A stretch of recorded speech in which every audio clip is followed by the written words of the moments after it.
নারায়ণগঞ্জের কেন্দ্রীয় ঈদগাহে চলছে জামায়াতে ইসলামীর কর্মী সম্মেলন। দলটির আমির ডক্টর শফিকুর রহমান এই সম্মেলনের প্রধান অতিথি। সহকর্মী ফেরদৌস রহমান আছেন সেখানে, বিস্তারিত জানতে সরাসরি যুক্ত হচ্ছি তার সঙ্গে। ফেরদৌস, শুরু হয়ে গেছে কিনা কর্মী সম্মেলন এবং জামায়াতের আমির সেখানে এসে উপস্থিত হয়েছেন কিনা, একটু বিস্তারিত জানাবেন। কেন্দ্রীয় ঈদগাহ মাঠে আজকে জামায়াতে ইসলামীর আয়োজিত কর্মী সমাবেশ। এই কর্মী সমাবেশে জামায়াতের আমির ডক্টর শফিকুর রহমান তিনি কথা বলবেন। তিনি উপস্থিত রয়েছেন মঞ্চে, এবং মঞ্চে জামায়াতের কেন্দ্রীয় বেশ কয়েকজন নেতৃবৃন্দ তারাও উপস্থিত হয়েছেন।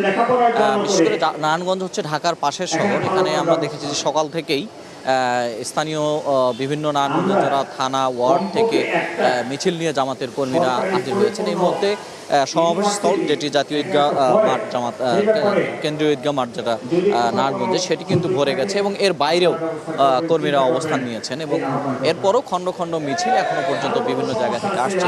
অর্থাৎ নারায়ণগঞ্জ পুরো মহানগরী জুড়েই আজকে আমরা দেখেছি যে জামাতের কর্মীরা বিভিন্ন মোড়ে দাঁড়িয়েছেন। যারা আসছেন এই কর্মী সমাবেশে তাদেরকে তারা স্বাগত জানিয়েছেন এবং তারা খণ্ড খণ্ড মিছিল নিয়ে এখানে যোগ দিচ্ছেন। তো নারায়ণগঞ্জবাসীর পক্ষ থেকে যে কথাগুলো বলা হচ্ছে, যেহেতু সংসদে বিরোধী দলের ভূমিকা পালন করছে জামায়াতে ইসলামী, যদিও সরকারি দলেরই মূল দায়িত্ব যে নারায়ণগঞ্জের উন্নয়নটা কীরকম হবে, নারায়ণগঞ্জটা কীভাবে এগিয়ে নিয়ে যাবে সেই কথাগুলো বলার বাস্তবায়নের দায়িত্ব যদিও সরকারি দলের। তারপর বিরোধী দল যেহেতু সংসদে রয়েছে, কাজেই বিরোধী দলের পক্ষ থেকেও স্থানীয় যারা নেতা রয়েছেন তারা বলছেন, মাননীয় বিরোধী দলের নেতা এখানে উপস্থিত রয়েছেন, তিনি যেন সংসদে নারায়ণগঞ্জের কথাগুলো তুলে ধরেন।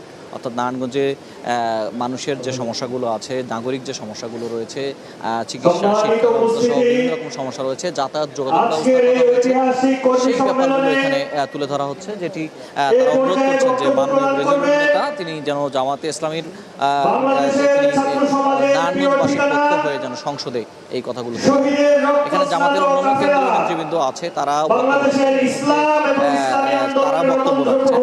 হয়তো বলা হয়েছে যে দুপুর 12টার আগে এই সমাবেশটি শেষ হয়ে যাবে। কিছুক্ষণের মধ্যেই জামাতের আমির এখানে কথা বলবেন। তিনি দিক নির্দেশনামূলক কথাগুলো বলবেন, পাশাপাশি নারায়ণগঞ্জের জন্য বিরোধী দল হিসেবে তারা কি করতে পারেন সেই কথাগুলো তিনি বলবেন। আমরা হয়তো তখন সেগুলো তুলে ধরব। আরেকটি বিষয় সেটি হচ্ছে যে সারা দেশে বিভিন্ন রকমভাবেই বিরোধী দল আন্দোলন করছে, জামাত ইসলামীর নেতৃত্বে 11 দল আন্দোলন করছে। আগামীকালও খুলনায় তাদের একটি সমাবেশ রয়েছে, বিভাগীয় সমাবেশ তাদের চলছে। সেটি হলো জুলাই সনদ বাস্তবায়নের দাবিতে। এবং জামাতের আমির কিন্তু বরাবরই বলে আসছেন যে জুলাই সনদের আলোকে যে সংস্কারগুলো সেগুলো অবিলম্বে বাস্তবায়ন করতে হবে, এবং যতদিন পর্যন্ত না সেগুলো বাস্তবায়ন হচ্ছে ততদিন পর্যন্ত তাদের যে আন্দোলন সেটি চলতে থাকবে। এবং তারা বলছেন যে অধিকাংশ মানুষ যেহেতু জুলাই সনদের পক্ষে আছে, কাজে জুলাই সনদের আলোকে সংস্কার না করাটা হচ্ছে অধিকাংশ মানুষের সঙ্গে প্রতারণা।